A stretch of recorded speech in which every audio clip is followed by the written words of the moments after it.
Mouse one from Disneyland because they do make quality fanny packs. It's got 4 pockets. And it looks nice. It doesn't look, it doesn't look like an 80s fanny pack. Right. And like I was digging around, just out of curiosity a while back. I was like, hey, there's got to be like a company that still makes like, high quality. I was thinking like, boutique leather. Yeah. Fanny packs. And man, they all, they're just not very well made. And the ones that are like leather look like Leatherman type stuff with metal spikes and stuff on it. I'm like, oh yeah, that's the thing lately. Yeah. So I've opted not to get a fanny pack. I have a fanny pack, but I just got it.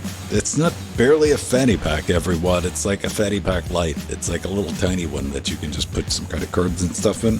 Or running. Yeah, exactly. Yeah. So when I go jogging, that I have like, so they can identify the corpse. Yeah. And save them some time. I have one of those too for when I'm doing sports and stuff. Working out. Aw. Happy Wednesday! Arthurian, otherwise known as Illegally Blind. And happy podcast day to you, Steve Husband. Steve, we're going to tell you what a podcast is one day. Aw. Not sure how long Steve Husband can hang around. He's got a lot of meetings today because he's got a big project due. And the poor guy's been a bit under the weather. Oh, that's not a nice name for Jill. Don't quit calling Jill Weather. Oh, what's going on, everybody? I got to get this microphone lined up. So, yeah, we're talking on the pre-show. Just normal things. Like containerization on the desktop is a horrible thing. But, what are our thoughts on that? Because we're gonna talk about something that is really the only way to install it outside of building it from sources to install it via Flatpak. What if you're like a Snap diehard? You'd be just as angry, wouldn't you? Yeah. Would you? You'd be like, I'm not installing this Flatpak thing. Why don't you make a Snap? And you can imagine somebody like in the Flatpak camp, if they see a Snap, I'm thinking like Authy, right? Immediately, because Authy's like, hey, we have a version of Authy that is official, distributed by us, and it's a Snap. And I'm like, that might as well not exist to a lot of people. Yeah, true. I don't know. It's just been a minute since I hated on containerization on the desktop, so here you go. Had to get that out of the system. Well, I still, I install Debs or Jill loves it. app. She just tries to get away with it. She's like, nah, man, I just do it for testing, man. That's like, I do. On my main rig, I don't run. Only for testing. Yeah, it's true though. On my main rigs I use, I don't have like this one. I don't have any containerized. I don't have Flatpak installed. I don't have Snap installed, but I have used app images on this computer for when we reviewed them. Reviewed software. You're going to let me SSH into it live on the show and show everybody? Yeah. Tips on the rectangle today. I've been playing around with it. One of the things I was testing last night was now that we have the the exhaust fan installed on the rectangle, is I've changed it to let the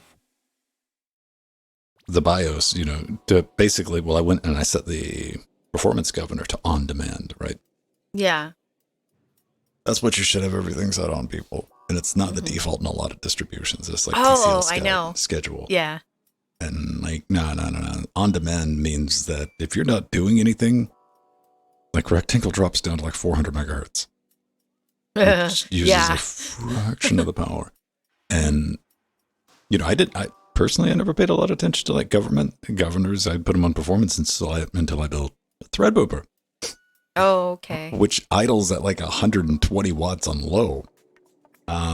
So yeah, I got real interested in like, how do I dial this thing back? And on demand, even Threadripper can only, like, the low end of Threadripper is like 2.1 gigahertz, but still that's better than 4.2. Oh yeah. No, I've played around a lot with the governors because I use laptops too. I didn't know you were that big into politics. Yeah, it's running really good, everybody. I just looked at it right there. Here. You know what? That's no fun. Why would I just hulk words into a microphone? Good evening, Gamatron. It's evening for you and Arthurian. There we go. That's how it's doing. That's how it'd be. 800 RPMs on the fan, system fan, that little tiny, screechy 15 millimeter wide fan is 1200. And CPU's at 24. It's doing all right. Yeah, that's really good. However, I have no idea. Let's see. What do we need? Watch grep. Okay, what is it? Watch n.1 grep. CPU MHZ proc CPU info. Nope. Info quotation. Yeah, quotation marks. Hey. See, everybody needs to know that off the top of their head because that's perfectly sane. That's how you monitor. Here, I'll show you what I'm doing. You can monitor your CPU frequencies in real time. Oh, yeah.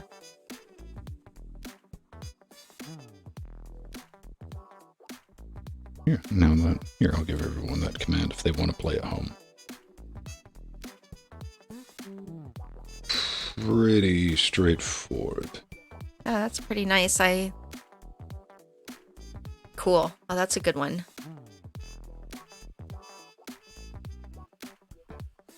That's how you see if something's exploding over SSH. Mm-hmm. Look, how warm are you running? Maybe not too warm, maybe not too cold. Oh, that's nice. Ben, I'm going to cut and paste that to my tips notes I have. I don't know, man. Maybe I need to put it in a snap package. Yeah. Just copy it. Okay. Right. I gotta do a social media thing on Mastodon too. M-A-S-T. Yeah, it's nice to have that in real time. With CPU proc info.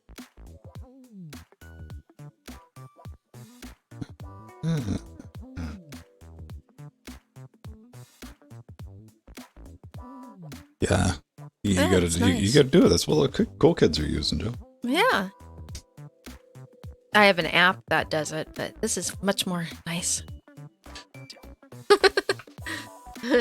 I mean, the discussion we're going to be having about like the widget versus HTOP. Yeah, I know. I just liked it because it's so old school looking.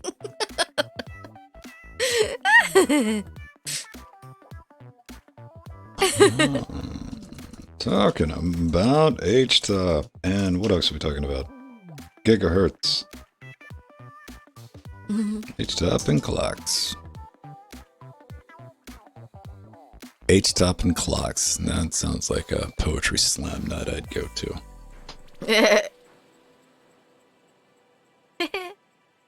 Okay. I will be right back, and I realized I gotta go get my water and show off my mug I got.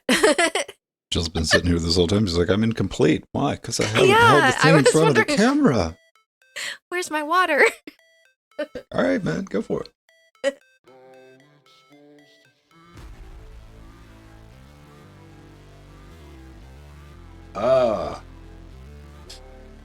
Oh, man. I didn't even look. Has anything exploded today in the tech industry?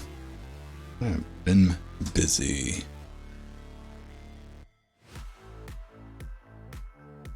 Doesn't mean I'm not going to take a look. I'll take a little sneak peek. What has went on today? The 10 worst CES products of the last 25 years? Nah. Homebrew Intel Arc OC tool. Oh, right. Warner Brothers. They've, that Mortal Kombat 2 source code leak. And apparently Haiku Beta 4, remember BOS? It's getting ready for release. And oh man, The Last of Us, that's coming up. That's gonna hopefully not suck incredibly bad. hopefully. Shredder's Revenge has come to iOS and Android as a Netflix mobile What? What? Okay. Huh. That has my attention. Not like in a good way. Not really. And it maintains the online multiplayer. Okay, alright. So if you've played this game, we've played all the way through it. You can get up to 6 people, and it is just chaos.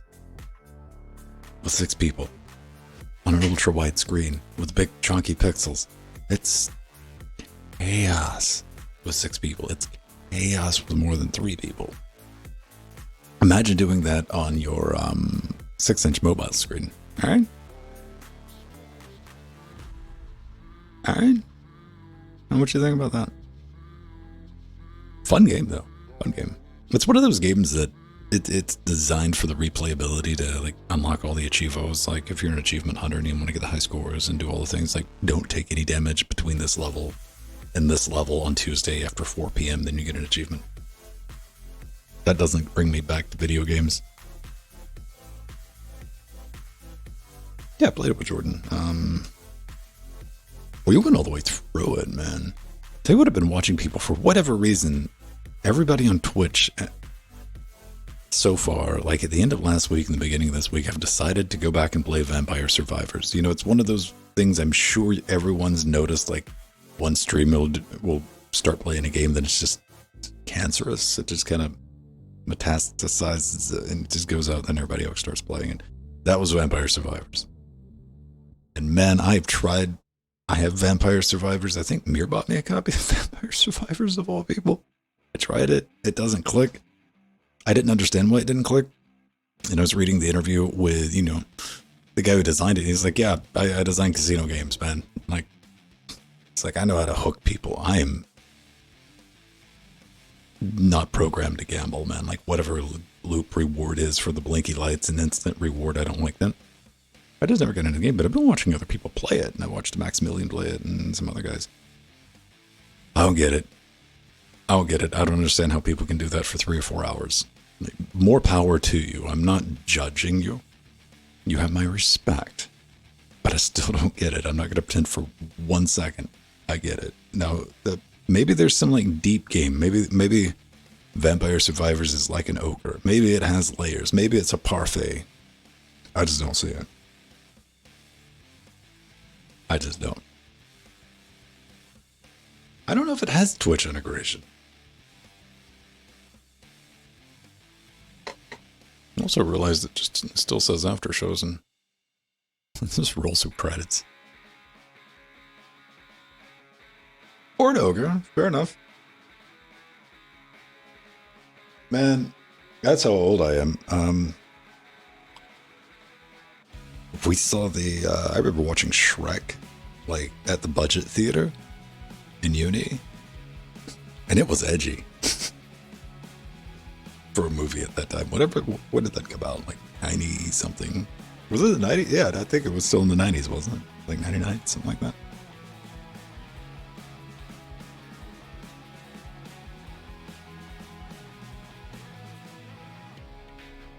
Could a homeless man defeat a monkey on coke?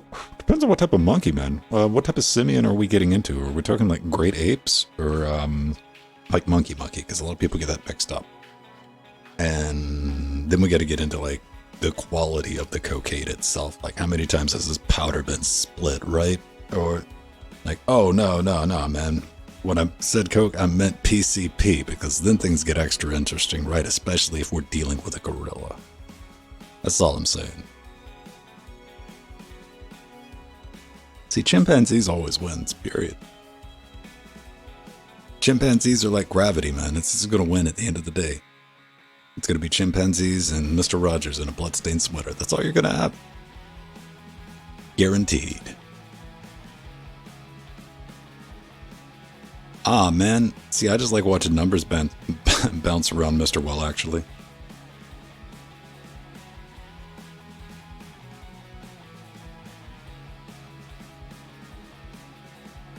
What about it? don't judge what a homeless man does in his recreational time. Like, that's not up to you, man. You don't need to gatekeep.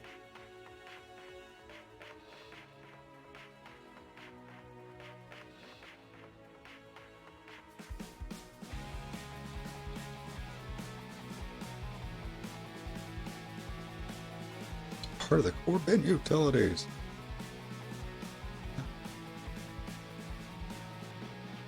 Yeah, I just got to bounce back to this. Like, I like watching the numbers bend around. Of course you have. That's why you don't get invited to parties, Billy. But it's cool. We can still be friends. We can hang out. We can play Sonic the Hedgehog. I'm going for that shock value. Dealing with people that have been streaming longer than Twitch has existed. So, I mean, you're not going to come in here with anything that I haven't seen done better. Like, that's some Bush League amateur shit, but I want to foster creativity and the spirit of trying to engage streamers in new and unique ways. Mm-hmm. Yay! All right, Jelly Bean. I'm going to go boil some water and sacrifice. Get some tea ready. No, man. I'm just going to look at it and like break dance in front of it. Oh, okay. Not come back. Then we'll get underway. Okay.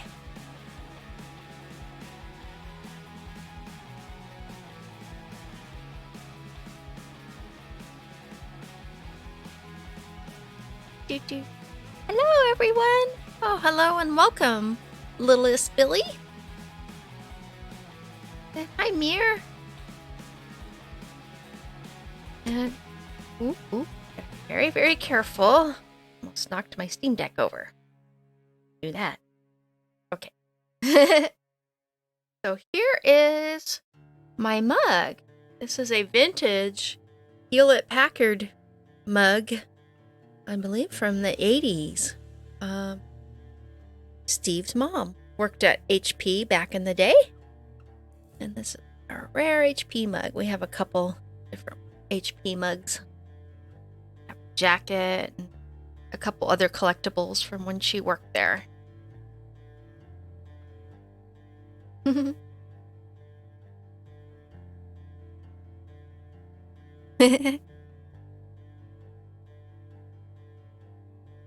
Oh, no.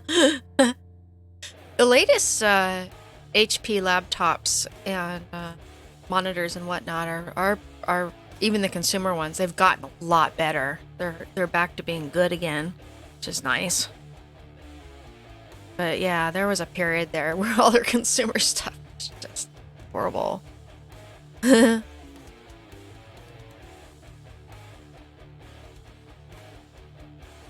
Aw, your mug stash. Hi, Inertia.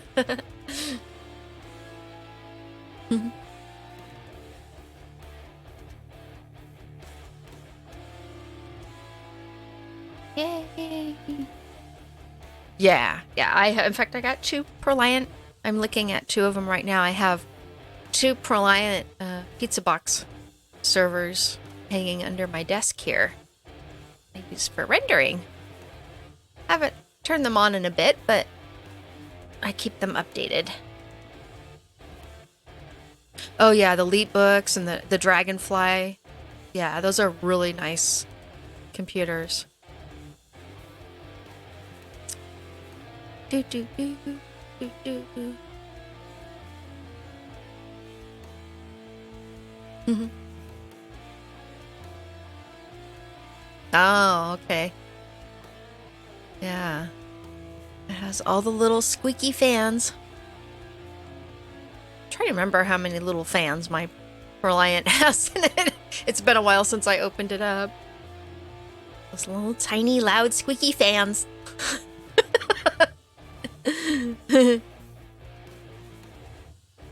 Oh, yeah, that's right. Yeah. Yeah, I think it had 10. I think you're right. Steve has been. I haven't opened it up in a while. Except I did put more RAM in it not too long ago. In one of them. Yeah, Steve Husband got me my first HP Proliant. And he mounted it under my desk for me with rails.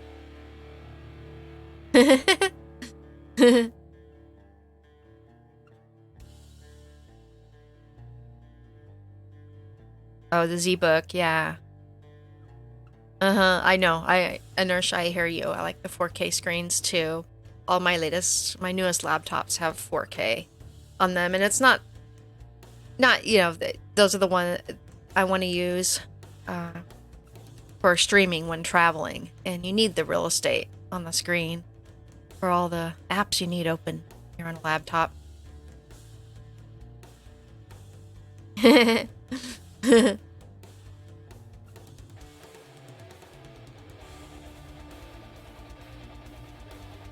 Yeah, usually when I'm gaming on my 4K screens, I just bring it down to 1440 on my laptops at least. Now, right now, I have a 43-inch 4K monitor in front of me, and I do 4K gaming on this beast.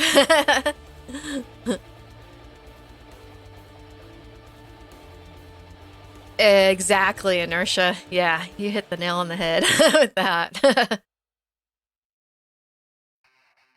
That's always nice. Even if you have, like, right now, I've got actually a big 43-inch 4K monitor in front of me, and then I have two 1440 p monitors, 30-inch monitors in mounted vertically on the sides.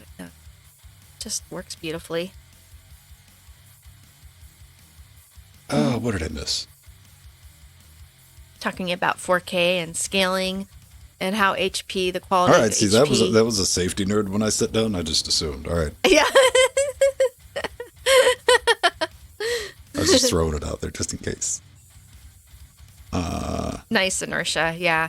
I want to get one of the Samsung, the newest 55-inch. They make a 4K one. I think that one is 160 hertz. Yeah, I think. I would like a higher refresh. But I love the monitor that's in front of me. It's great. It's been great for podcasting. I use it as a light source. You get an idea what... Yeah. That's my monitor situation. Mm-hmm. It's what it looks like when I'm filming an Xbox. No, yeah, it does. Yeah. That might be my stand-in when I'm setting up lighting. Oh, yeah. Okay, yeah, and you have the camera shooting down on it. Mm-hmm. Oh, man.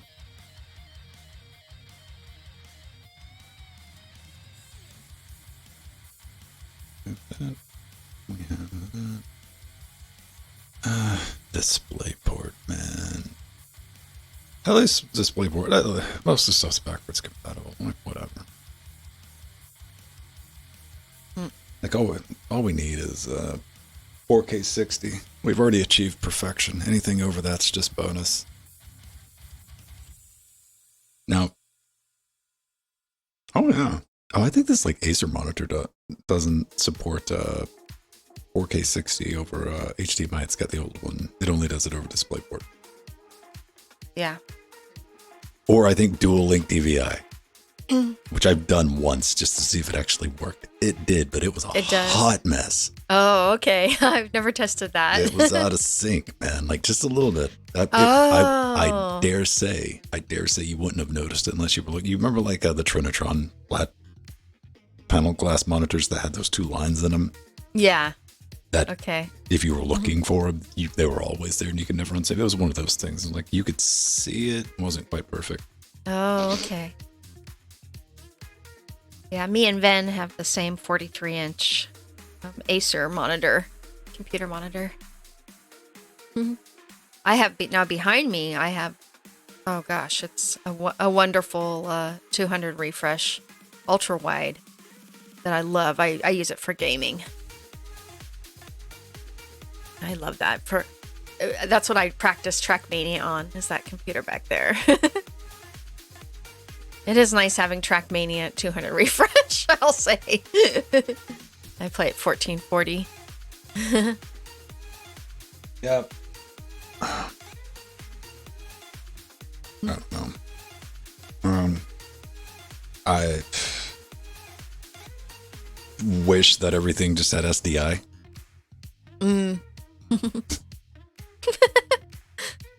that make my life so much simpler. Like, why do we have these? Why are we trying to accomplish what is already capable, like quad link SDI 12G? A standard that's been around forever. How long can you run SDI cables, Vin, at 4K? How much cable do you have? Well, do you need? No, don't need a booster. You can play jump rope with it too. It's not. You're not going to hurt it. But no, we get these consumer things. Yeah, The so HDMI true is inertia. the DisplayPort. Yeah.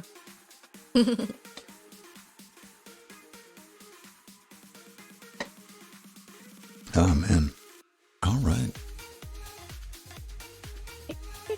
So let me check a couple of things and we can bounce into it.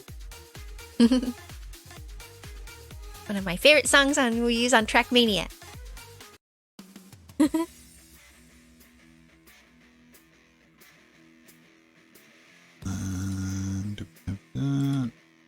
Oh, I think we got a thing in Spotify. If anybody wants to play around with it, I'll bring that up. There's like, you can ask a question on Spotify now or something. Oh, okay. Like under the show. And it's like, hey, do you have a question or whatever? I don't know. I want somebody to try it out because it won't let me do it.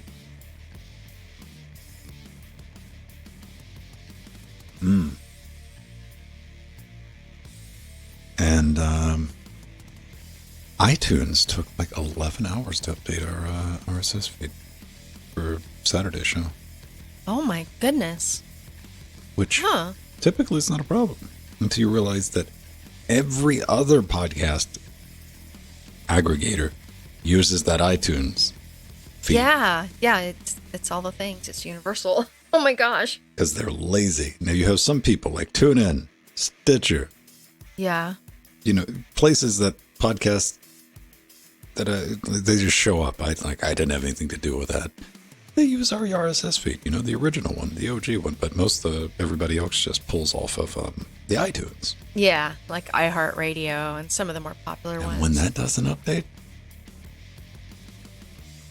I was like, huh. I was just like looking like, how bad's the damage? How bad's the damage on like Sunday? Well, it was like Monday morning. I'm looking. I'm like, how much did that podcast cost? And I was like, that's low.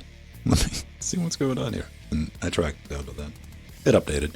I had updated into the Apple iTunes podcast author login thing. It was just a matter of updating it? Yeah. I just had to go and give it a refresh and it popped right up. I'm like, all right. Listen, I wasn't in a hurry, man. Oh. Saving some money. No, really. Still gotta pay it. That would be an interesting thing. Like if that technology was ever pushed out to like Android, like the big RSS, like if you haven't listened to a podcast and you're constantly downloading it each and every week and you haven't listened to it in, say, I don't know, a year, like maybe it would automatically unsubscribe or at least stop auto downloading. Yeah. You know?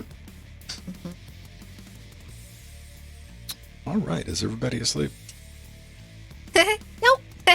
I'm trying to put them all to sleep. I think Inertia's alive and Arthur and Because we do a little bit of the pre-show and Steve just husband. kind of get wound up a little bit. And they're like, all right, let's do a show proper. And it's like, no, let's have a conversation. I'm like, I can't have a conversation right now. We're doing a show.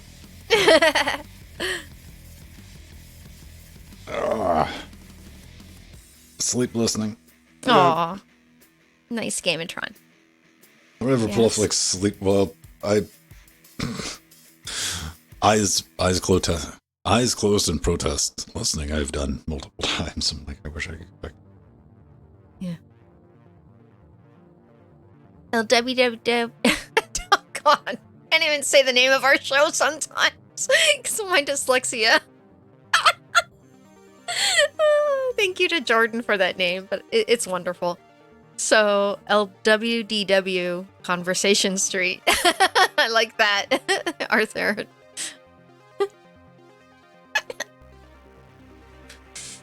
YouTube Music did that. Remember when YouTube would just randomly unsubscribe you from things? Oh, that was so annoying. It's gotten better now. I think Well, I Did think enough I people. have something? I had something recently where that happened, but it'd been a while. Well, I spent the better part of years. People like, no, on YouTube, remove me from. I was this subscription. I'm like, dude, you're probably just like, playing around on a mobile device. You weren't paying attention because I know I've done that, right? I accidentally unsubscribed, and it took a while. But it eventually unsubscribed my original YouTube Google account from Linux Teamcast. Oh, jeez. And I was like, out of the ones I would notice, YouTube, out of the ones I'd notice, that one, because that was always the one I go check, and I'm like, hey, is everything working? And I went and publicly apologized on the show. I was like, okay, so that does actually happen. That is a real thing. Oh yeah, people do it accidentally. Me and my husband, we share my account on the TV, and sometimes me or him will accidentally hit unsubscribe, and then I realize it. I'm like, oh, subscribe. It happens, especially when you're using a remote or small device. Mm-hmm. But I have over 500 subscriptions on YouTube. So that's all you have? It was only 500? Oh, I have a lot more than that. That's just the last time I paid attention. It's gone up a lot higher. It's probably 500. It's probably over 1,000 now. Only 1,000? That's all you got? Yeah, that's a lot for YouTube subs. Amateur. All right.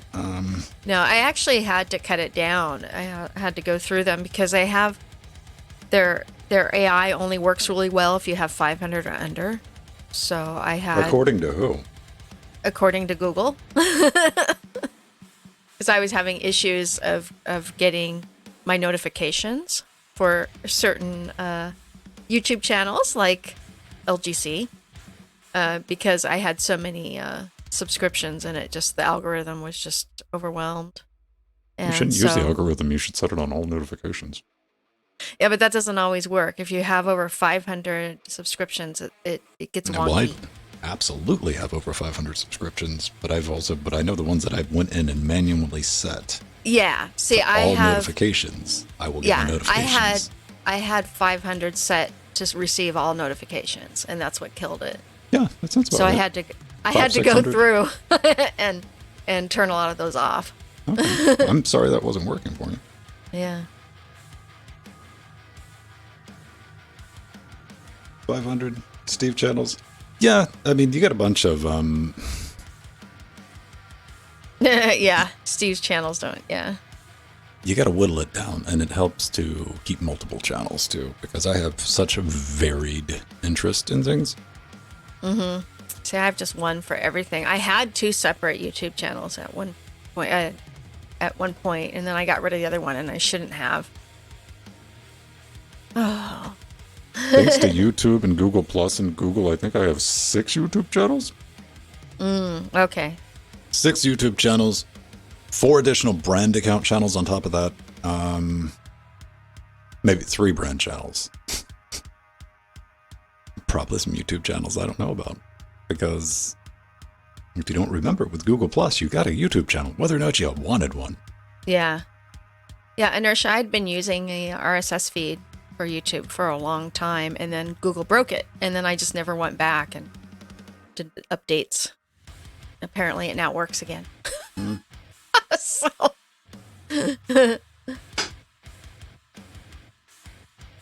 but yeah, having a bookmark list is nice. I remember people using bookmarks.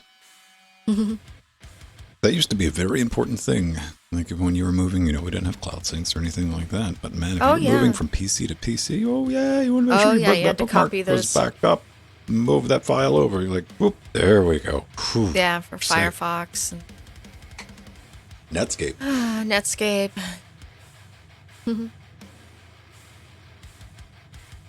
I still have all my original Netscape ones. They're incorporated in my Firefox one bookmarks. I do have bookmarks. I don't. Here's where I'm at with bookmarks. Like, I'll do it like as an emergency thing, right? Not even an emergency thing. I'll hit the little star sometime. I'm like, add to a bookmark. I don't even know where that goes. Don't care. But I assume it's somewhere. If I ever need to track that one site down, I'll be able to go through something, somewhere, and it'll be saved. But that's it. 896, yeah. So let me.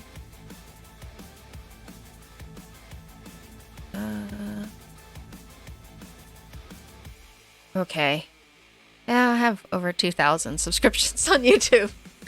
I whittled it down to 900 or 500. So, I will whittle down the receive all notifications to much lower because I can't have all those coming up. Obviously, I had to whittle it down to all the Linux podcasts and I'm tech glad everything's tubers I working for watch. you, Dak. Yeah. Hi, Dak. Ah, nice test, man. But yeah, I had to when I started podcasting, I had to be very careful on what which channels I get notifications from because it was just too much to go through. So now I have my set. I probably have about 100 that I have to constantly keep an eye on. Yeah, I don't, to be clear, I don't get much of my information, if at all, through like YouTube videos. That's more like entertainment, techtainment type stuff. Yeah. And then there's all the podcast apps. It's like, oh my gosh. I tend to focus on written material because I can digest a lot more. Oh, okay. Written material much faster, and put it together. Plus, you got to have something to show to, One thing that drives me up the wall. Yeah. One thing that drives me up the wall is watching somebody, especially on Twitch. Reaction videos is what I'm getting at. And like reaction videos, like, oh man, I got some strong opinions on a trailer, right? That's fine. But if you're just watching somebody else's video as they're talking, I'm watching JP was just like watching a Linus Tech Tip video. I got no yeah. that's all he's doing. He's not reacting. He's like, no. Okay. He's doing the thing.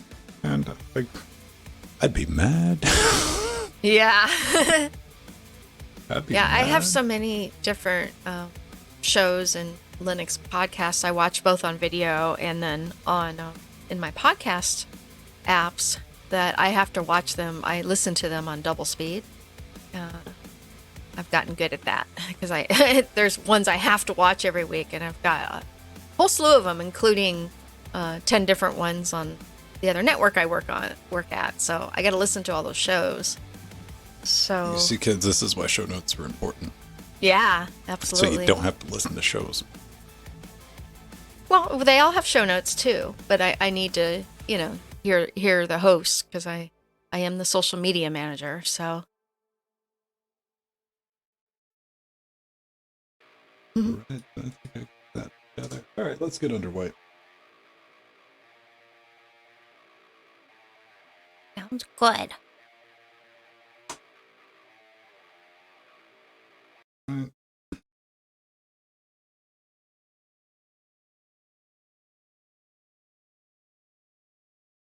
Do, do, do.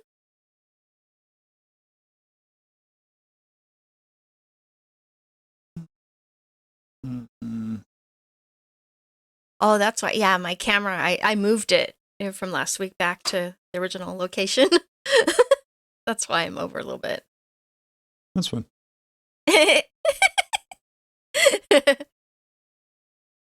Yeah, in fact, it was right after the last show because I had bumped my camera. It shifted a little bit. I moved it back in its place.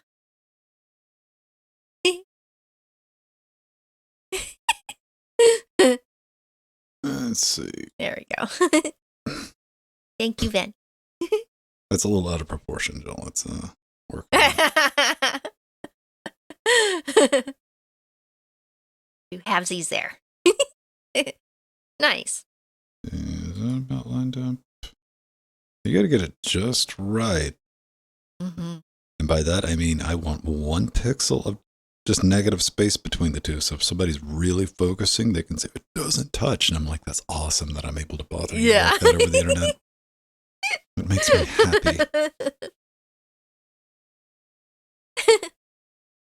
All right. There we go. So remember, if you zoom in like super tight, you'll notice that they don't quite touch. And I just went out of my way to make sure they didn't. LGC cares. All right, in 3, 2. Hey everyone, welcome back to Linux Weekly, daily Wednesdays where we sit back, relax, take that midweek break, talk about some of the fun things going on in the world of Linux and open source. That was one Joe Bryant, who was in a fuzzy purple Twitch shirt, as often happens. Yeah. I am one Venstone, who was in a gray fuzzy pullover zippy shirt that I just happened to put on when I got back in the house this morning, and I've been wearing it all day. It's my new best friend. Even though it's not cold outside, Ben? Not terribly. No, not at all. Yeah. No, it's like 6. It's kind of summerish. Okay, cool. We were talking about that earlier this week. Is getting everything like right back in perspective when you have an entire week where it's just like below freezing, and then it's back up in the teens. You're just smelling. Like, oh, now you're hot. overheated. Yeah. You got cold drinks. You're like, man, it's rough outside. So what's doing with you, man? What's going on? Oh boy. So it's been relatively cool here for us. Now we're weather wimps here in SoCal. So it's been relatively cool, but nothing that other people consider cold. At least it's been dry, right? No, it's been raining a lot. It has been. We've had a series of atmospheric rivers of lots of rain. But at least we're having breaks in between, which is nice because there were times in the past where we've had some storms that were so bad that lasted a couple weeks that it continued to rain every day and we didn't have a break. And that was really, really bad. That was in the 80s. Oh my. Yeah, we had tsunamis that year. So anyways, all is good. Except for those that live in the foothills and then in the burn areas, unfortunately. But yeah, I had really fun last Friday. I won 3rd place again in our Trackmania finals. Yay! And I won the boss map and the Laughing Out Loud map. I had to replay in a tie of 3 of us. So, but I won. Yay. I'm getting better. You did? I got the proof right here. I got it on our piece of science paper then, where I keep all the digital stuff, all the technology I'm surrounded around. How do you keep score for our Trackmania? With a pen and paper. Yeah. How retro. Oh, Steve husband will be proud, Ben, because you're using pen and paper. I have an entire ream of sliced dead tree that I will never be able to use for my entire life. I don't have printers. I don't use paper. I go out of my way to avoid using papers. It's like having books. I'm like, why do you have so many tree corpses? But yeah, hey, if it works, right? Yeah. I still sometimes take notes. My handwriting's atrocious, but, I can kind of keep up with some of the numbers, and all I have to do is write down the names when we get done racing and do a little bit of arithmetic, and then sometimes people will have ties at the end of it. So, yeah, they have to do deathmatch, and the deathmatch always takes place on the first map of the night, which is the silly one, which is, it works out for the best. It works out. The Laughing Out Loud map, the one that's hard to get through. The Laughing Out Loud map. LOL. Have you heard of this internet? Yeah. With their emojis, they're laughing out loud. It's kind of a raffle map, too. The LOL's an entire category in Trackmania. Yeah, it is. And if you want to get worse than LOL, there's another subcategory called khaki. Oh, I haven't played those. I wouldn't expose you guys to them yet. Okay. We're doing it like a parfait, layers. Okay. A little bit at a time, gradually going into it. We're doing it. You got to keep it fun, but you got to keep it challenging. And we're 54 weeks in, so we're we're closely approaching the level of rank amateurs. Yeah. Pretty nice. It is nice. Pretty nice. So I discovered something. I had to install Windows 10 this week this is the second time I've installed Windows 10. The first time I installed Windows 10, and for the same thing. Okay, no, I take that back. Well, same genre of things.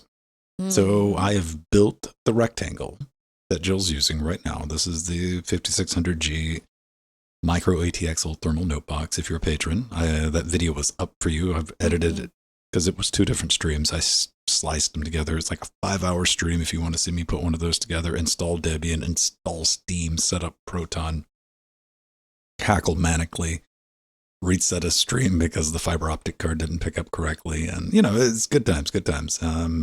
Go back and watch that.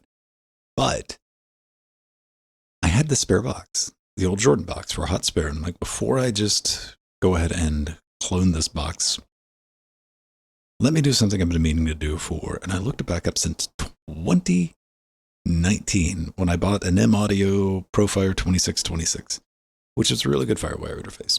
And I'm working on this FireWire thing, and I'm like, I've always wanted to put this thing in standalone mode, but it required having the Windows drivers. Okay. No fun. No, it's like I genuinely need to plug this thing in, flip one switch, and I'll never have to mess with it again.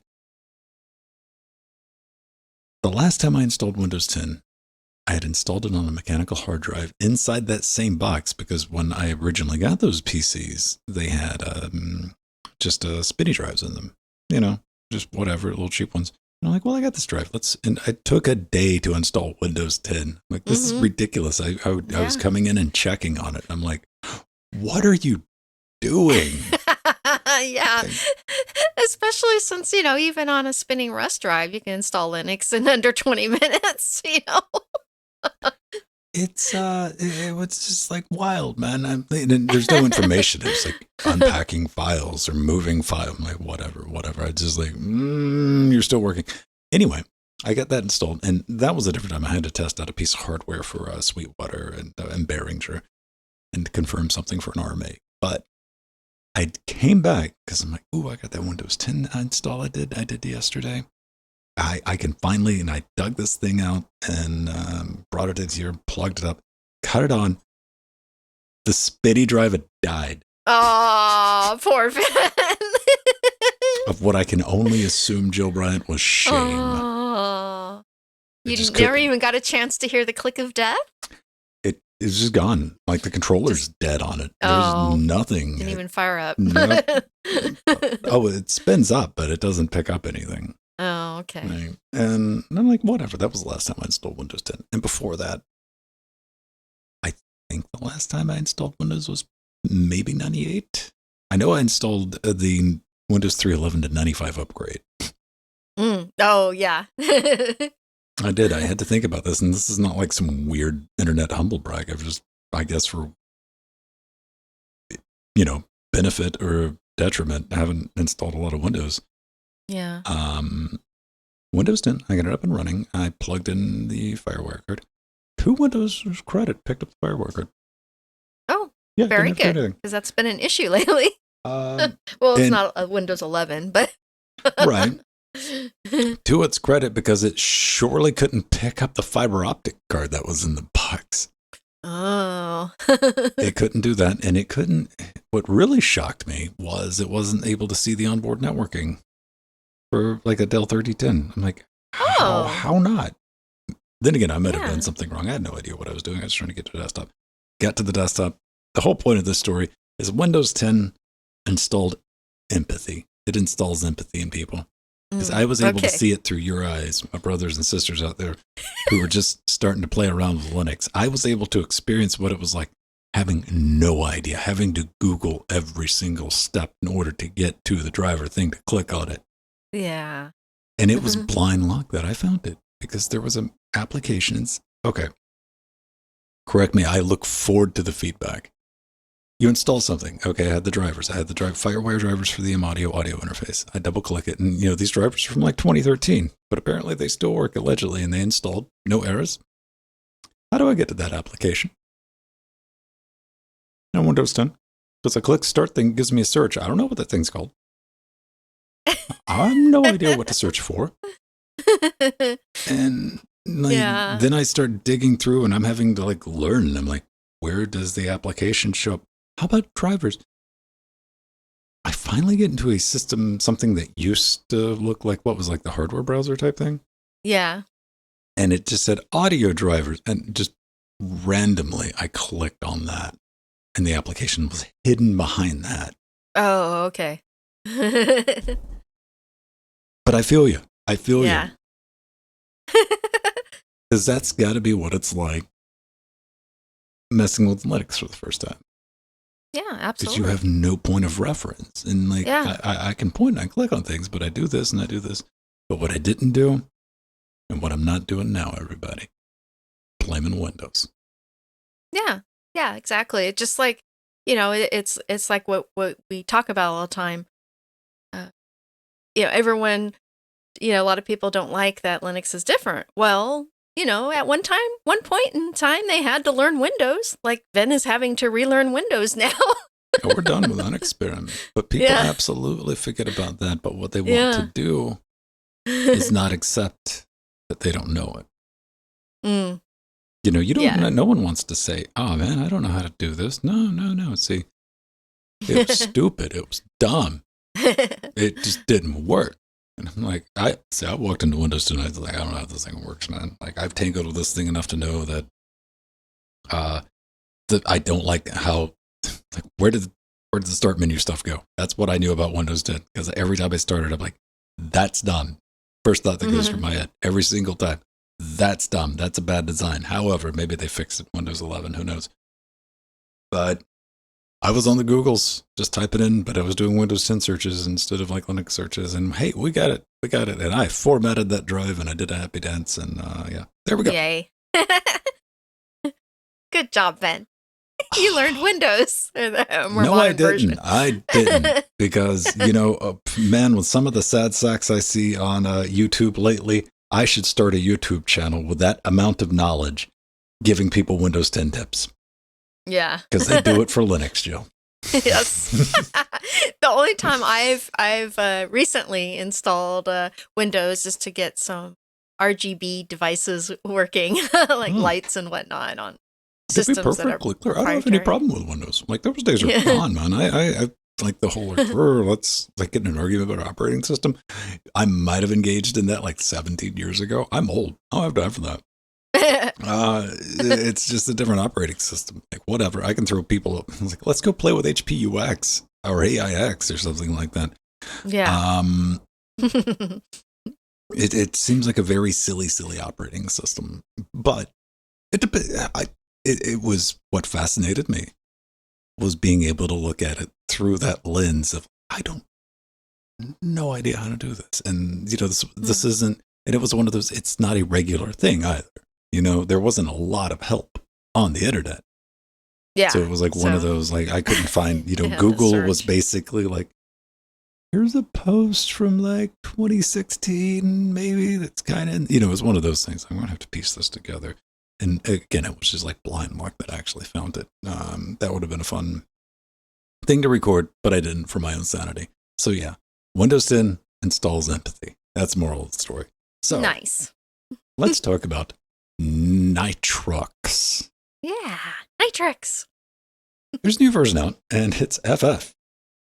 Which, yeah.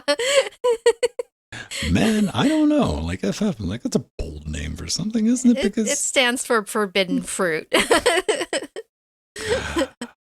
I mean, we're talking about a Linux distribution that ships with Licrix. So keep that in mind because, hey, are you bored with regular distributions?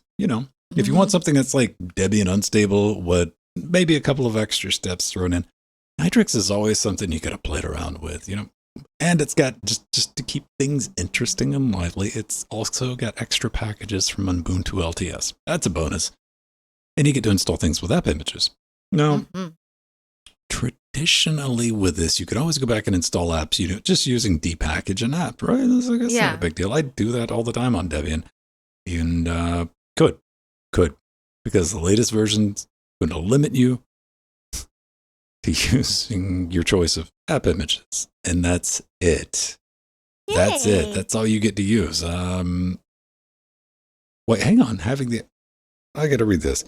The peculiar Yes. choice of this codename is because, as is this version of distribution, can be seen as the antithesis of conventional Linux distributions, where a distribution is entirely devoted to a package manager. But this distribution is not. The point is to drive home that this distribution, app images are the preferred method of adding new applications, and where an app image is unavailable, so you can use a Flatpak, Jill, if you Yes, you can. really super nice and desperate, you can use a Flatpak. This is kind of like Debian's version of Silverblue, but with drugs, maybe? Yeah, that's a good description, Ben. Maybe you just need to immutable all the things. I know that's the hot thing everyone's going for. Yeah. Well, I really like Nitrix because of one reason is the desktop environment is the NX desktop. It's really nice. It's basically KDE Plasma enhanced with what it calls plasmoids, and I think it's a nice go between KDE and a little. In some ways, it actually reminds me a little bit of Enlightenment. So I like the desktop a lot, and I had installed the previous version of Nitrix on one of my machines because I wanted to play with the NX desktop and test out its immutable capabilities. And I love the fact that it uses my favorite containerized format by default, app images. So this one is a good one for me. Actually, I had it installed, an older version installed on a laptop for a while, and whenever I needed to test app images for LWDW, I would fire it up and use that. And what's nice in this version is Pipewire is now default with the addition of the pulse audio equalizer, and it uses Wayland by default. And yeah, as Ven was saying earlier, this Nitrix release is using the Licorice kernel 6.1, which is a distro kernel replacement that's been optimized for gaming and multimedia. And this is the worst website. It is very busy, yes. I've been trying this entire time. Like, can I get some screenshots? Yeah. It's like, nope. Maybe I can use the hamburger menu? Does these do anything? Maybe. I don't know. Yeah. If you like the KDE Plasma thing, man, and app images, you know what? It's interesting though, isn't it? Isn't that kind of? Yeah, it's really nice. I love any distro that makes a new desktop environment too. That's just my jam. The more window managers and desktop environments, the better. Well, I think that's going to lead us right in spin. To the next bit. Something that I think maybe would work better as an app image because I couldn't get it to work. Okay. Yeah. So what Ven is speaking of is an application called Monitorettes. Monitorettes is a new, simple, and cute system monitor tool for Linux, and it's like an applet or a widget for your Linux desktop. And Monitorettes presents a live overview of how aspects of your system are functioning, but it doesn't do anything else. It's there to sit and show you live stats and look pretty. But it does its job well. It monitors CPU, GPU, memory, network, downlink and uplink, your home folder space, your root space, and temperature. It does the temperature really nicely. And you can choose which resources you want to have visible. And you can also choose between system, light, or dark themes, and a vertical or horizontal layout and settings. And I actually had it running for several hours on the computer I was doing show notes on in vertical mode and in dark mode. And it actually brought back memories of how cool it was to always have one running on your desktop to show what elite hackster you are. Yes, we have lots of system monitoring tools on Linux, but this one is compact and reminds me of my favorite beloved dock apps from Window Maker. Because yes, I do run Window Maker still. And this reminds me of retro times, but with a modern look. I had to sit back for a moment and brace myself and just relax and decompress. And I'm like, I'm using Flatpak to install something that's 96.2% Python. Yeah, this is true. Yes. Just gonna let that slide. But clone they get, it's using Meson. Started to get that set up, got it to build, installed it. It started complaining about some GL stuff, and I start looking around and start going through. And it's like, I don't care. So yeah, that's as far as I got with it. It's Flatpak. You know, I was tracking down like the runtime errors, and I'm like, okay, maybe I understand why it's in a Flatpak, but maybe put it in an app image if at all possible. Yeah, that's a good idea. And then we can use it as default on Nitrix OS. Maybe. But I'm the wrong person for this. Like the overhead of running a containerized app to monitor system performance, the irony is not lost on me. Yeah. But then again, actually, just to have a nice deb, it would be nice. I mean, the OMG and Ubuntu, that was OMG and Ubuntu that was talking about it, right? I want to get that right. Yeah, OMG and Ubuntu. They get a point. I mean, this is like a plasmoid on steroids, you know? Yeah. That's the right way to think about it. And I mean, you know what? It's aesthetically pleasing. You look at it and you're like, oh, it's not bad looking. And some people take that and it's good having a dark mode. Yeah, it's really nice in dark mode because it has all the, each stat shows in a different color. Which is really nice. Red, green, blue. It's got a fascinating name. I know. Me and Ben were talking about this before the show. Every time I see the name of this app, I think of Tourette's syndrome, which is not fun. I mean, it's sad, you know. But it's a unique name because I did a Google search when you were talking about it just a minute ago, and it's like, that's how you get to the top of Google. Yeah. It's a unique name, just like our show, LWDW. Right? Not to be confused with LWDT. Oh, okay. T or F. F, yeah. So that's the thing. Good news, everybody. OBS Studio 29.0 is out, and it's ready for public consumption. A bunch of things in here that you initially want to get excited about until you realize that they're Windows only. Yeah, I'm talking about the AV1 encoder support for Intel and AMD. However, a couple of new things in here. They've added a upwards audio compressor, which is called AKA an expander, and a 3-band equalizer. Wonders will never cease that's finally in there. WebSockets has been updated. They've added media key support in Linux, so if that's something you've been waiting around for, that's going to be able to link up with the XKB system, XKeyboard system, and other OBS VK codes. AMD AV1 encoder support, but again, it's Windows only, so boo. Maybe we'll get to see that show up for Linux sometime before the eventual heat death of the universe. Within a year, let's hope. Or when the cards become available. I'm looking at a bunch of just like alternate things and being able to like get one of those cheap Intel cards with AV1 encoder. It's something I want to play around with, everybody.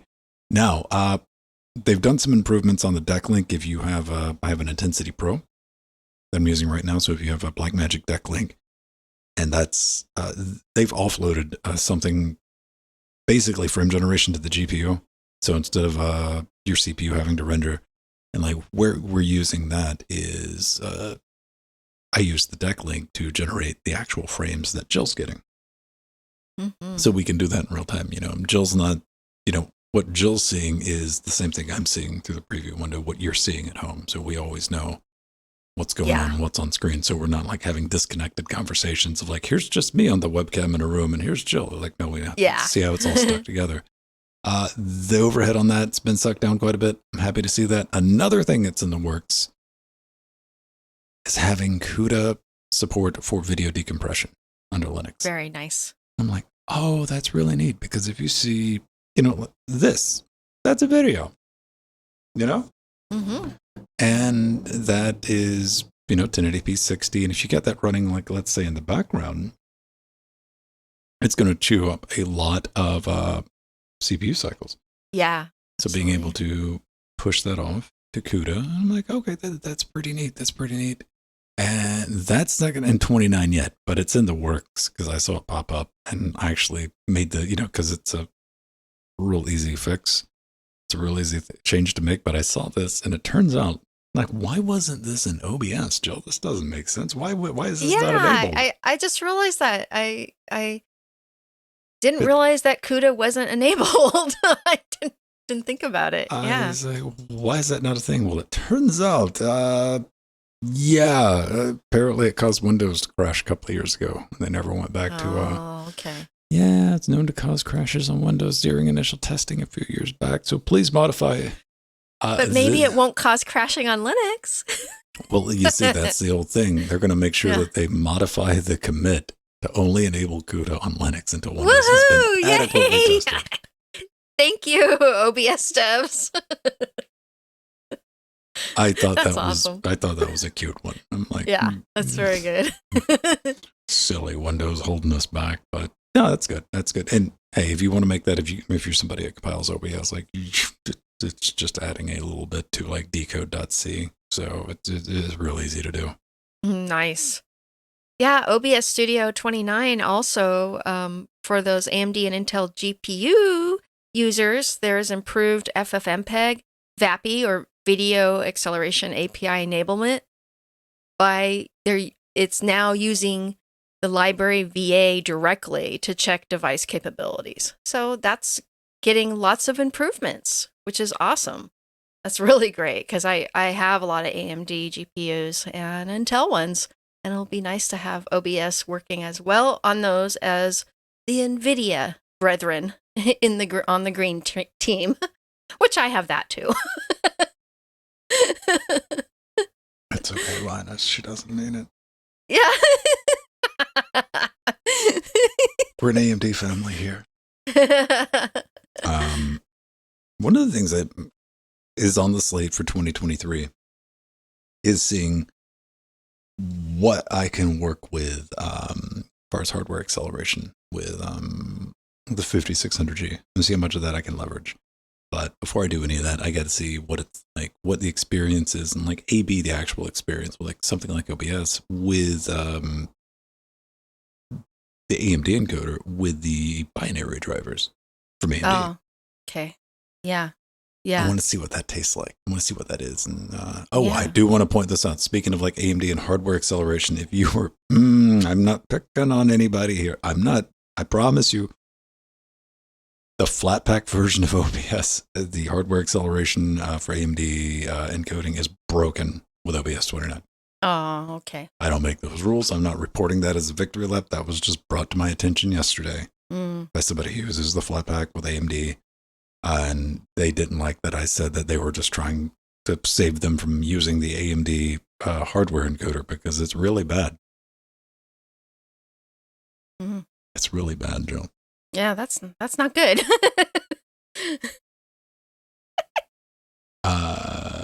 Hey, AV1 eventually, though, right? One day, maybe? No, I'm really looking forward to that, and especially now that the new AMD GPUs are supporting AV1.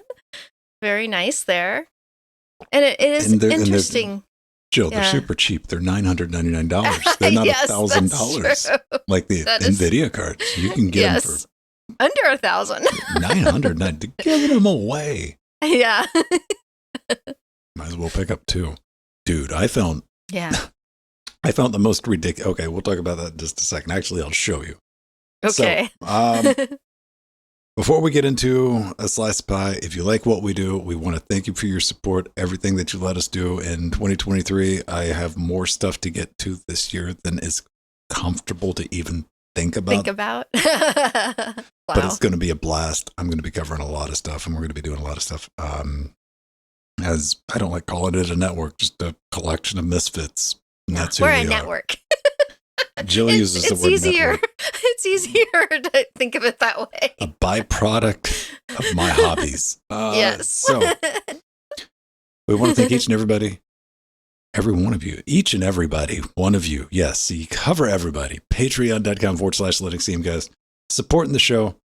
If you kick us $1 a week, we do appreciate that. It gets you into our super secret Discord where we hang out the other 6 days of the week. Access to our Trackmania track server. If you're looking for a friend group, if you're looking for something, I was talking about that yesterday. I'm like, this is very important to have new things each and every week. Why? Because we're not getting any younger, and we need to make our brains work, learn new pathways, all that fun stuff. When we get into it, we like to hang out and do that. If you like this show, let's sweeten the deal a little bit. This show's like 30 minutes. We try to keep it 30 minutes until me and Jill get off on like a side tangent, and it ends up being like 45, 50 minutes. That happens. That's fair enough.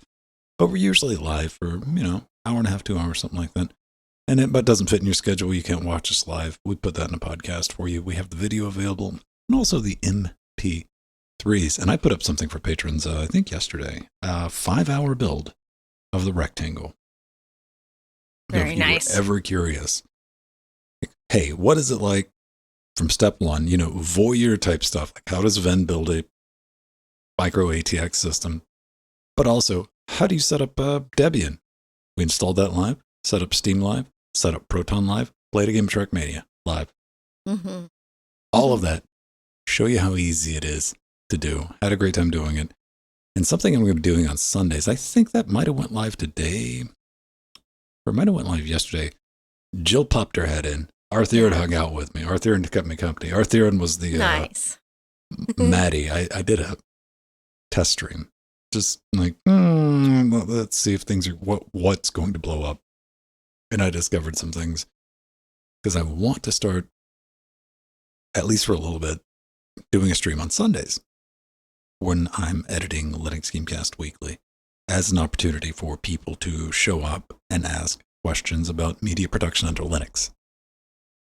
Because the more I look, the more I see the hand waving of it can't be done. This is why I'm using Windows or Mac or whatever. And I'm not a person to argue with anyone else online. So I think what I can do, the most effective thing I can do is just show up and start doing media production under Linux live and say, hey. Wonderful. No, just come ask questions. You got thoughts, you got some hints, you got some allegations. Let's bring them. Let's do it. Let's work together. Let me show you how the professional end of this stuff is, because there's plenty of people out there that's going to be playing with OpenShot. They're going to be playing with KDN Live. They're going to be playing with Outdoor. I'm going to be playing with Reaper. I'm going to be playing with DaVinci Resolve, So I think it'll be a good opportunity to get the other side of the coin and to show how flexible Linux is. Thank you again for your support. If you want to help us out in other ways, head over to linuxgamecast.com/support. Do you have to go to /support? Let's see. What do we got to do? linuxgamecast.com. Oh, we got an about studio equipment. That's full of stuff. We got merch. Yeah, support. Merch. Let's see. What does Jill have? Oh, I have rainbow plushy penguins and mugs and a keyboard stand on there, which I'm always needing those. But I could always use another penguin for my collection. That's horrifying, Jill. Okay, the only upside to buying some of that RGB vomit nightmare stuff is you can send Jill a letter and she's going to have to read it, much like Absolutely. me. However, I do have one for the studio. For a warning, your name will end up here unless you otherwise really, really, really don't want it. But that's how we publicly shame people. I wanted to show everyone what I found when it came to video cards. This made me so happy that this exists because it's so dumb. This actually exists. Look at this. It's a water-cooled 4090, kids. Oh, yeah. The water cool, yeah. This is the dumbest, most ridiculous thing. No, okay, because what are we thinking about? Think about it like this. This thing could trip your PSU, power breakers, because you're talking about something that can pull 600 watts. It could leak. But that might be a good thing, Joe, because sometimes they catch on fire. Oh, boy. Not good. I was looking when I was shopping for an RX 6900 from AMD. I saw one that was water cooled, and I'm like, why? I understand why, but well, I can. I get it with the 4090. If you've held a 4090, or if you've seen, it is a 4-slot card. Mm-hmm. Like, it will take up the first 2 slots and the other 2 slots next to that. Like, I could not put a 4090 into Threadripper, even having 4x16 slots. Yeah, it's amazing. So, I got to keep that beast cool. It's so dumb though. It's so dumb. I have nothing against like water cooling GPUs.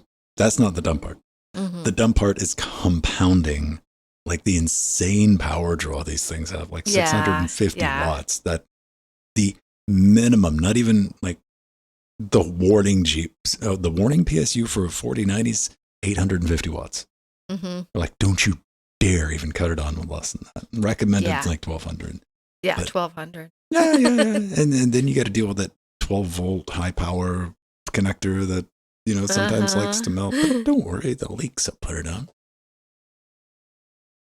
Anyway, I've water cooled my CPU, so I guess they're gonna make water coolers for all the things, and it makes sense with the latest NVIDIA cards. It's ridiculous. It's dumb. I love it. I love just how absurd it is. It's a testament to the arrogance of humankind. So good on that. Thank you for your support. Patreon.com/Linux Gamecast. If you got some extra change to throw in our face organs, pick a tier. Come pop in. Come say hi. It's brilliant. Cool. There we go. Now, on to a new piece of Raspberry Pi technology. Yeah, so the Raspberry Pi Foundation has just announced a new higher resolution Raspberry Pi camera called the Raspberry Pi Camera Module 3 with a 12 megapixel sensor and autofocus. And the Raspberry Pi Camera Model 3 has a rapid phase detection autofocus. It has HDR mode up to 3 megapixels. And it can record full HD video at 50 frames per second with higher frame rates available at lower resolutions. And there is one of the cool things is awesome about this version of the Pi camera is there's a new wide angle version and infrared variants. So now you can get a nice wide angle look like this picture of this. It looks like a castle in Britain. And that's really sweet to have the options for the different angles. And the latest version of Raspberry Pi OS actually comes pre-installed with the beta of the Pi Camera 2 Python library to work so you can use it with home projects or for machine learning applications or any project you need to use it for. And it is available from $25 with your choice of standard and wide lenses and with or without an infrared filter. So when I checked at Vin, it was $36.26 for the wide angle camera at Vilros and $35 at CanaKit. So they are available, which is more than I can say for the Raspberry Pis themselves. Small problem with Raspberry Pi accessories. just a little tiny one. Because before the show was like, maybe we can buy some Raspberry Pis now. Because, you know, we got this thing. Turns out, you can get your hands on a Raspberry Pi Model 2 for $64. So there you go, kids.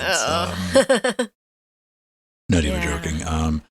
Here's the sad thing.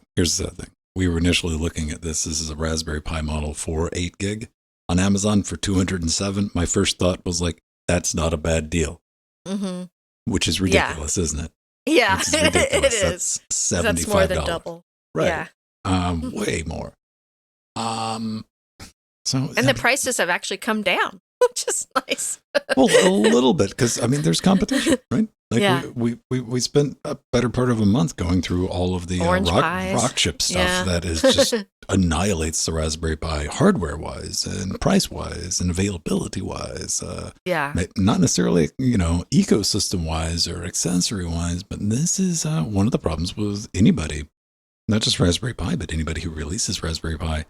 Traditionally, accessories is through a multi-year drought. Like, what do you do?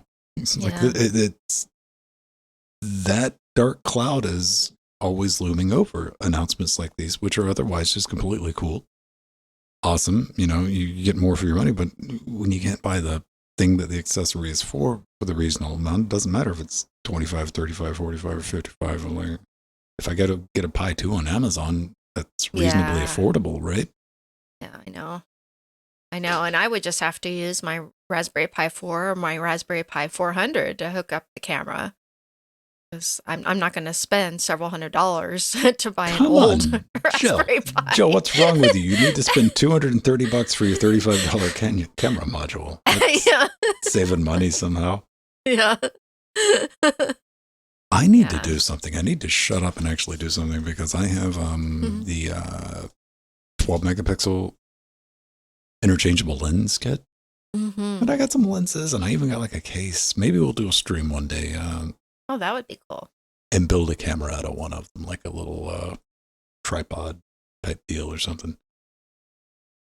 Yeah, because these are amazing cameras. We've been covering them since the very first one on LWDW. Yeah, I mean, the new one, the one they're talking about now is using the Sony IMX708. So, nice. No longer, you're up to 12 megapixels like the ones that, we bought like last year to play around with. And so that's double the sensor size. That's good. And especially for the price too, right?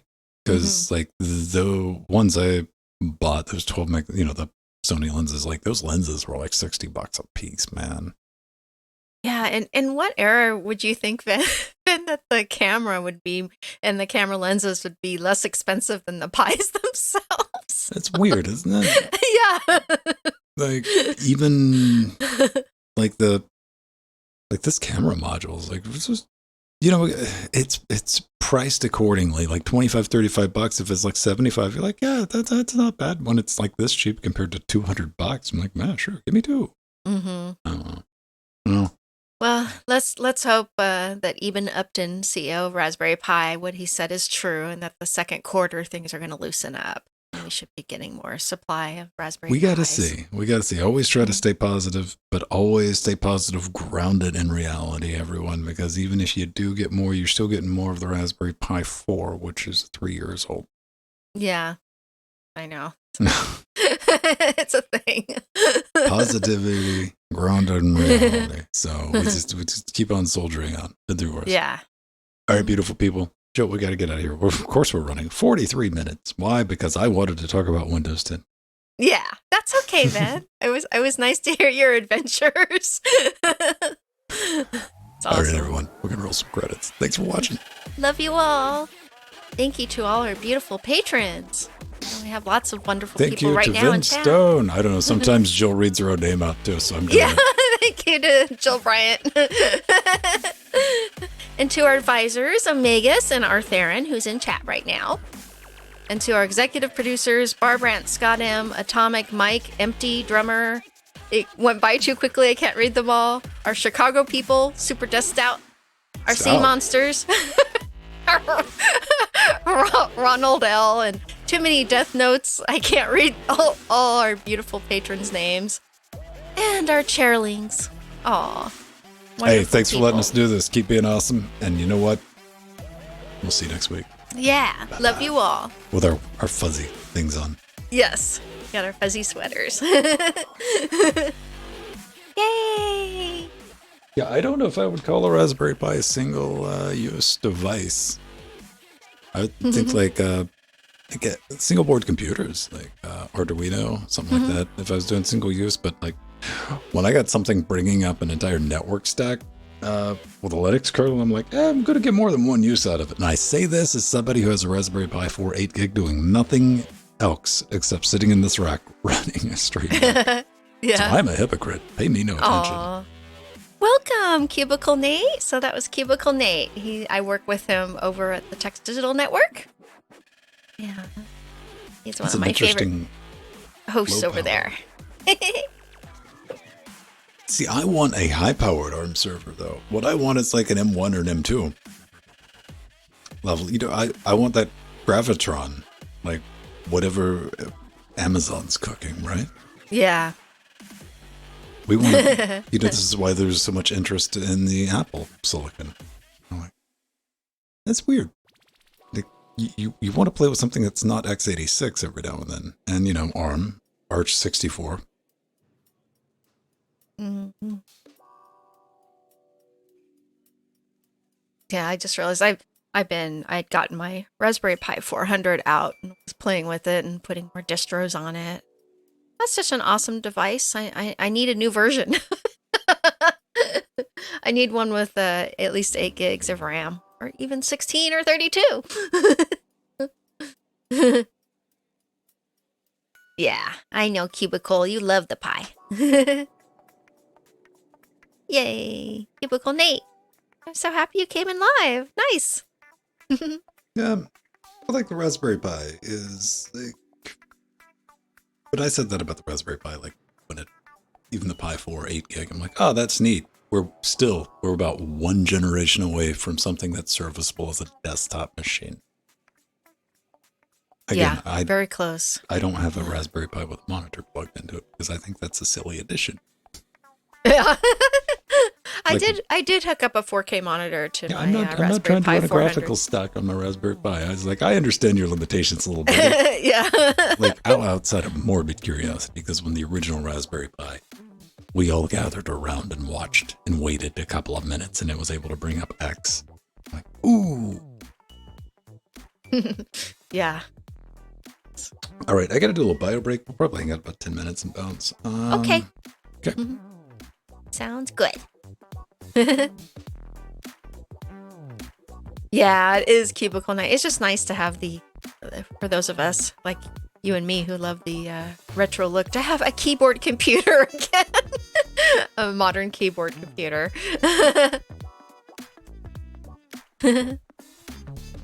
Yeah, but Cubicle is a lover of all things Commodore. Go check out his videos. And you can listen to him on Linux Out Loud. Yay! I was starting to listen to this morning's episode, Cubicle, but I haven't finished it all yet.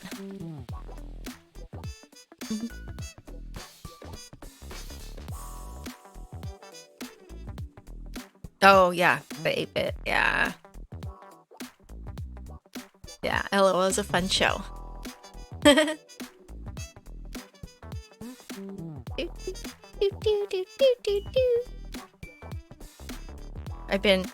I'm so used to hearing this music now behind every time we have a podcast stream, and when I'm playing Trackmania twice a week with Ben and our Linux Gamecast crew. I know all these songs by heart now. Oh yeah, Spectrum, ZX Spectrum. Oh yeah, and Mir, I know. I work with Cubicle Nate at Text Digital, and yeah, Cubicle Nate. Mir has been here about 6 years with us as our part of our LGC community here. Very active. We've been friends for that long.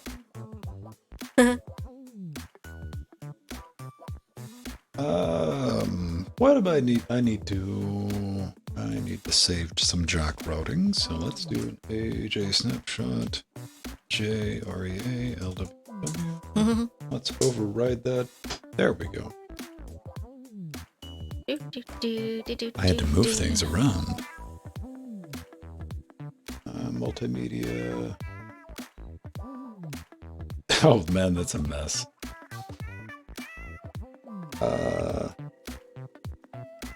Yeah, because, I installed Windows 10. Because I'm cool now. That's what all the cool kids are running. Yeah. Oh, joy. Yeah.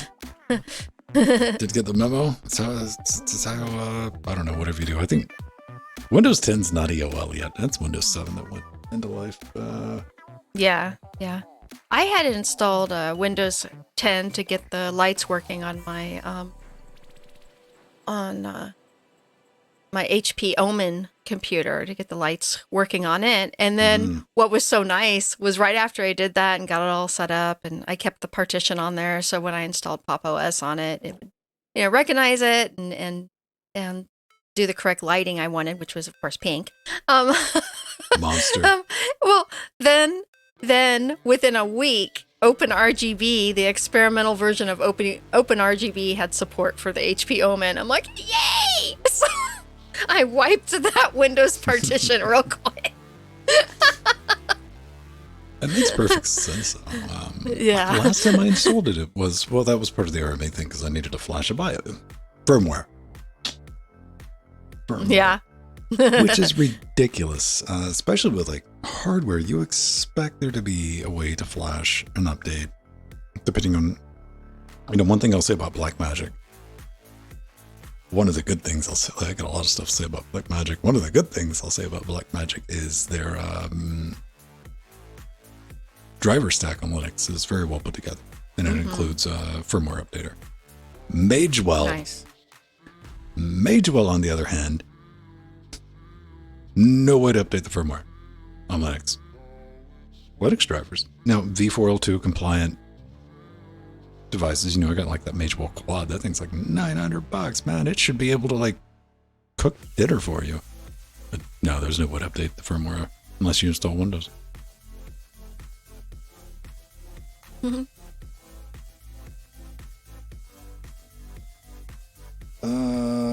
So what I'm saying, Jill, is I understand the pain of having to put SHAUI6. Trying to get. What? Huh? I guess we had an internet glitch. Yeah, I don't know. You started speaking in tongues and nobody understood it. It came out very glitchy. Oh, so. I was trying to say. Hopefully you said something incredibly dark.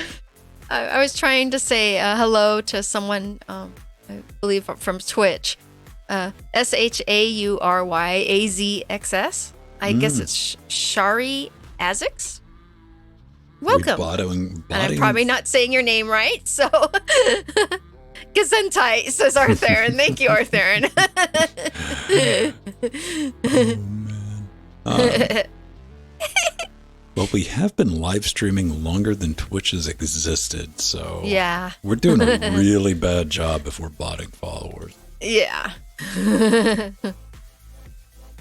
Yeah, he said it's okay, LOL, or she.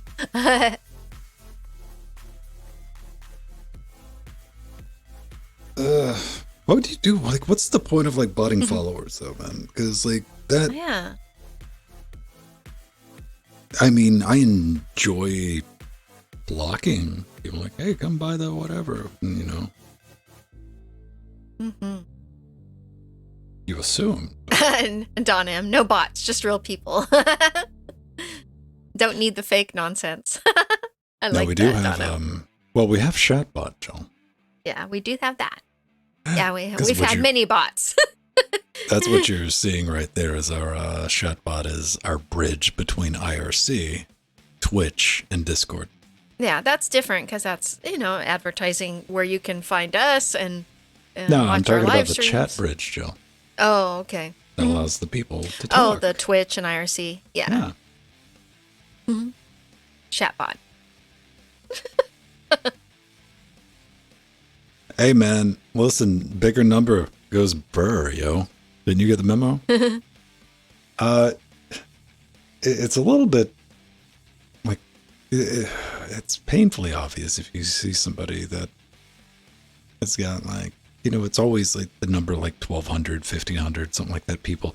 And you pop into chat and no one's saying anything. So you're always like, right.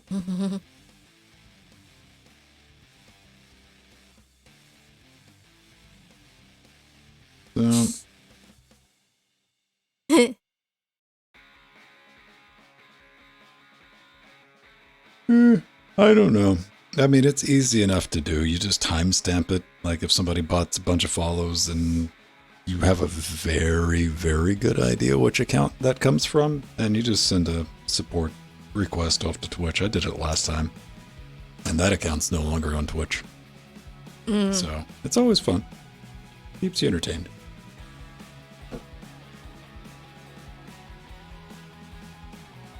Oh, did we get anything else? What are you getting up to this afternoon, Joe? Oh boy, so well, my husband has not been feeling well, so I'm going to do some things around the house to make it easier for him. Do some chores. I got to go. It's not raining right now, so I'm probably going to go for a walk and get some exercise. And working on my Atari VCS. I need to do that too. That was one of my goals today. What are you going to do to it? I'm just gonna install Ubuntu on it because I honestly I got it just to use it as a computer for my collection. I'm gonna keep I'll keep the Atari VCS software on there just to keep it original, but I'm gonna install Ubuntu on another drive on it, and I'll use it and do show notes on it.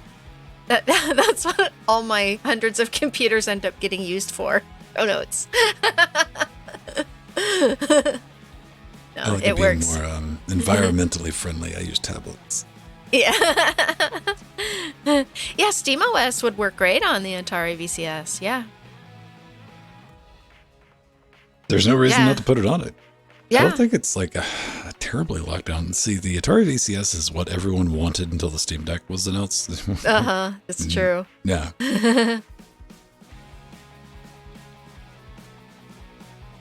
Oh, okay. Yeah, the Atari VCS. It's a nice form factor for home entertainment, theater, PC. It's got this thing. I mean, look at the bright side. It's got more wood grain on it than the Steam Deck. So. Yeah, I got the black version because I wanted the black version because I have my old Ataris with wood grain. I didn't need another wood grain one. And it is cheaper. Yeah. Yeah, I just got the base unit. I didn't get any of the peripherals because I didn't. You're just missing out because they offer a stereo hat, a hat with speakers in it. Yeah. You could chase Steve around the house with your speaker hat. You'd love it. But yeah, I was just gonna use it as a little gaming machine. And yeah, Ubuntu, Pop! OS, or maybe even Steam OS, or maybe all three. That's what I usually end up doing with my computers, is just keep installing different distros on them. Yeah, I try to implement the strategy of giving them away before they're obsolete. Oh. Yeah, in fact, I got Blender up and running recently on my a 486, and it works. It takes it a long time to launch, but it does work, and I did enhance it. You know, that it's something fun I do with my students is I tell them, well, you can run Blender on even the oldest machines that are older than they are, you know. So they like to see that. So one time I brought in a 486 and put Blender on it, and they like that. I'm like, Jill, but can we do anything productive on it? I'm like, listen, I didn't say anything about productivity. I said we could launch things. You can render a sphere. I don't think I've ever run Blender on a 46. I know I've run Blender on I might have ran it on a Pentium 70. Oh, okay. Definitely on a AMD K5. Oh, yeah, because Blender was just coming out around those days, so it would work on a K6, K5, Pentium 2, Pentium 3. I didn't have that kind of money, Joe. Yeah. Couldn't afford a Pentium. Well, I had a Pentium 70, but my mom bought that for me. But by the time I was a teenager, it's like, you buy your own things. I'm like, well, AMD it is. Oh, yeah. I understand. K5 and K6, man. I was rocking those things forever. Yeah. Yeah, I did. You know what? My K5, it did last me a good couple of years. Yeah, I could get some rendering speeds faster on it than the Intel equivalent at the time, which was nice. We were doing everything back. Everything was in software back then, too. Yeah. Absolutely. That was a fun time. That was dark days. Thank you, Shiraz Zex. Thank you for hanging around. Come join us anytime. Except on Monday, because nobody's here.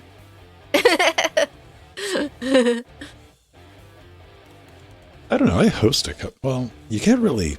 One of the things that Twitch got rid of that I really liked was the ability to just auto-host people.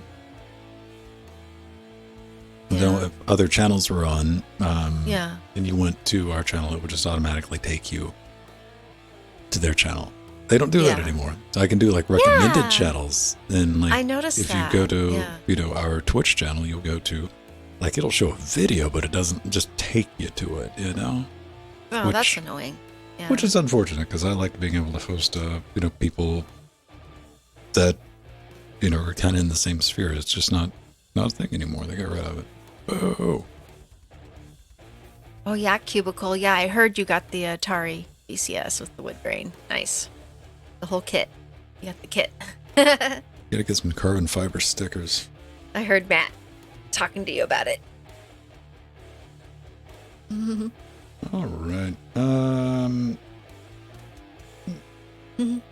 All those shots are good. The audio's relinked. And I'm going to save this session. I got to cut this session up, Jill. Oh, okay. I need to increase our integrated lofts by 2. Ooh. It's easy enough to do. That's one of the things that I need to show off. Twitchbot, SBot, Chatbot. What? 3-6. I'm looking at all our bots. Oh, yeah, we got all kind of bots. It's nice to have some of the older ones back again. Turbo bot. There we go. Brad DB. Yeah, that's our Steambot. Steambot Willie. I don't know if Steambot Willie works anymore. It's been a long Yeah, time. I think I tried it a while ago and it didn't work. Yeah. I don't even know what Turbo Pancake does anymore. Turbobot. I know you can bang Imager again. That actually. Yeah, I do miss Turbo Mom.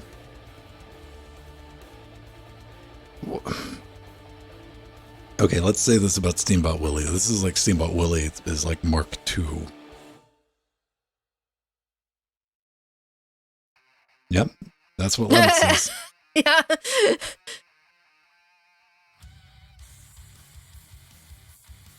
Turbo Mom was a fun one. Doing the giveaways. Yeah.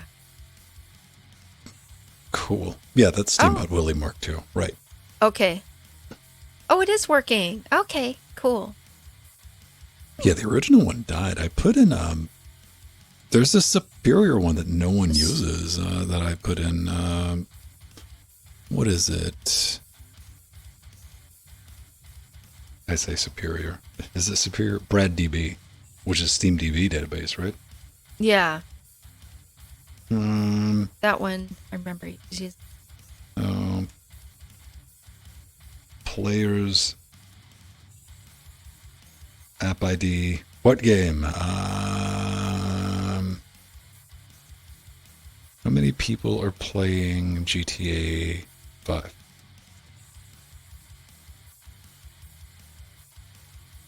All-time peak, 300,000. At one time. Wow. That's pretty impressive. That's a lot of people. I wonder what the highest Trackmania Stadium 2 ever hit, you know, maybe I back don't in the know. day. Even if they were keeping track of stuff like that back in the day. Yeah. There is a depot for the new Trackmania, and I say new, the Trackmania 2020 sitting on Steam right now. The new Trackmania, all the kids are playing. Mm-hmm. It looks like that is going to be coming to Steam. So you too can rent your video game. Oh, yeah. I saw. I was reading month. about it. Yeah. The month to month. Yeah. Oh, joy. No. It's good. It's games as a service. Oh, yeah. And unless we switch to it for some reason after we play Trackmania Stadium 2, but I don't see us doing a subscription game. You don't have to worry about your own servers. Yeah. You just let them do everything, long as that check clears. Yeah. Oh man. Well, like that's kind of the catch, man. Nobody really owns games, and then like, well, you own a physical copy. Yeah, you own the databits to a license to a physical copy. Like intellectual property ownership rights. And again, you're talking to a person like I think after 20 years, you should, I'm not going to say have to, but I should say it should be completely legal to like just post the engine code and, you know, do what id Software did all those years, right? You need, everybody needs a Carmack. Yeah. Yeah, keep telling yourself that, Strider. You own them. They're all yours, buddy. Yay, Matthew. Well, you need somebody like John Carmack in order to get source code releases to your engines, you know, and it was Carmack. Carmack wanted to show off how smart he was. But you need somebody, you know, like even with Bethesda taking over, you know, and buying him out, you need somebody at the top to push to get stuff like that out. And like once he was gone, you know, we never saw the source to like Rage or anything like that. Yeah. Those days are done. They're gone. And then we have Bethesda found a way to make a 35-year-old game like Doom, not Doom, but Quake, closed source again by giving it to NetDive Studios. And it was like, hey, wouldn't it be, have you ever wanted to play the original Quake on ice skates? Because they monkeyed up the physics engine, but I mean, it looks like Doom, and most people can't tell the difference. So, the Amiga's not overrated. It was a great children's toy. How dare you? Kids loved I remember Doom was one of the very first games I run on Linux years ago. God. I think I ran Quake before I tried Doom because it was Quake was newer at the time, and you could download the Quake RPMs off the Red Hat FTP server. I remember Doom and Quake were pretty close for me, but I'm pretty sure Doom was my first. And it worked with my 3DFX Voodoo 1. Nice. That's awesome, Strider. Video production sucked in the 90s. What's your point? Can we blame Amiga for all that suckiness? Cool. All right, I'll blame Amiga then. Yeah. All right. Cool, everybody. I need to go get to work and do things. So keep being awesome. Yeah. Love you all. If you're in California, like, hopefully you get a day or two where it's not raining and the ocean's not attacking you, or like there's no earthquakes in between fires or anything. And for the rest of us, stay warm, stay cool, wherever you got going on. And bye all. Love you all. Thank you for joining us, Cubicle Nate. Love you. And love Strider and Mir and Artherin. Jordan will be back tomorrow with Jorderlands Part 3 as he's making his way through the Borderlands series. For your amusement, you're welcome to join in and play along if you would like. I don't like Borderlands. I don't have a solid reason. That's just like one of my, you just gotta give me that. I've tried Borderlands 1, I've tried Borderlands 2, I haven't tried Borderlands 3. I'm just like, it's just not. It's not. I don't like an FPS when I shoot somebody in the head and a number pops up. That doesn't work. Doesn't work for me. And if you get a chance, I will tell you, as somebody who got a Crunchyroll subscription, to watch the Nier Automata. Oh, anime. Nice. I need to watch that. I Save just your got done money. watching Wednesday. Wednesday is awesome on Netflix. Woohoo! Steve really loved it too. That's been his favorite show in a while. I'm glad you enjoyed that. I'm glad you enjoyed that. I gotta say, the first episode of Nier was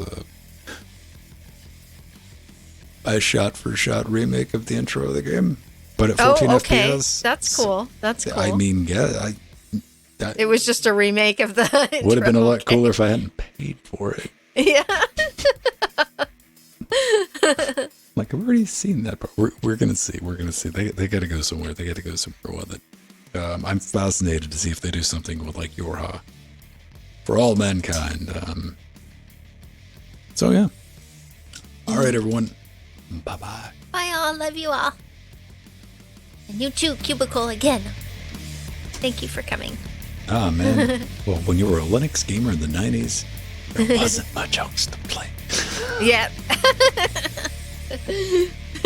And that's kind of true for all the yachts until until we got around to, we had Loki right there. That was kind of weird. We had Loki, thank goodness, and that was so nice. Yeah, it was so nice to go to the local Crown Books or Borders and pick up Loki titles. I got them at at the EB stores.